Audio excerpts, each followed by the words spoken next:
কি ব্যাপার মিথিলা, হঠাৎ আমাদের বাড়িতে? বাবা, আমরা দুজন বিয়ে করেছি। করেছিস?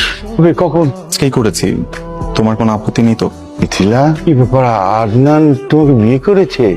জি, আমরা আসলে একটা অন্যায় করে ফেলেছি, আমাদেরকে মাফ করে দিবেন স্যার প্লিজ। তোমরা কি দুজন দুজনকে পছন্দ করে বিয়ে করেছো? জি স্যার।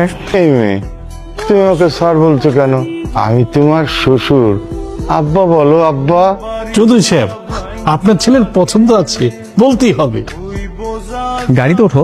না না, আমি গাড়িতে যাব না, আমি রিক্সা করে চলে যাচ্ছি, আপনি যান না। রিক্সা যাবা মানে কি? ড্রাইভার যদি একবার বাবাকে বলে দেয় তুমি রিক্সা করে অফিসে যাচ্ছ, আমি বাবাকে কি জবাব দিব? আপনার সাথে আমি কিভাবে, আমি হচ্ছে আপনার অফিসের কর্মকর্তা, সো মালিকের সাথে আমি কিভাবে গাড়িতে বসে যাই? যেভাবে যাওয়া যায় সেভাবেই যাবা।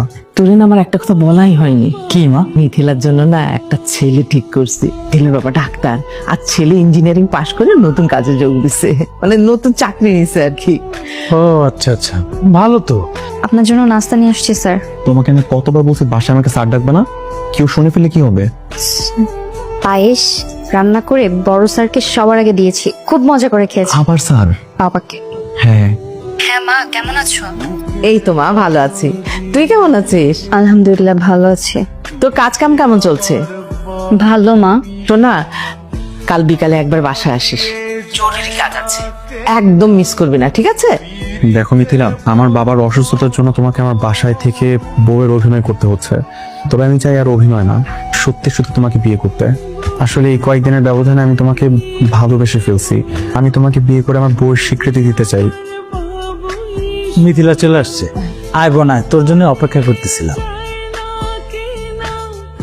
তুমি তুমি আমজাদ হোসেন চৌধুরী সাহেবের ছেলের বউ না? কি বলছেন ভাই সাহেব? তোর কোথাও ভুল হচ্ছে, আমার মেয়ের তো এখনো বিয়েই হয়নি। তা আমার না, ভুল হচ্ছে আপনাদের। টাইমে তুমি কি তোমার পরিবারকে জানাও নাই? তুমি একজনকে বিয়ে করে রীতিমতো সংসার করতেছো। মা মা আমি তোমাকে সব বুঝিয়ে বলছি, একটু বসো। আঙ্কেল আপনি একটু বসেন, আমি আমি বুঝিয়ে বলছি। আমি বসবো না, সরি ভাবি। এর বউ হিসাবে একটা বিবাহিত মেয়েকে আমি পছন্দ করতে পারি না। আপনার মেয়ে তো রীতিমতো তার মোহরানার টাকা নিয়ে ব্যবসা করতে চাচ্ছে।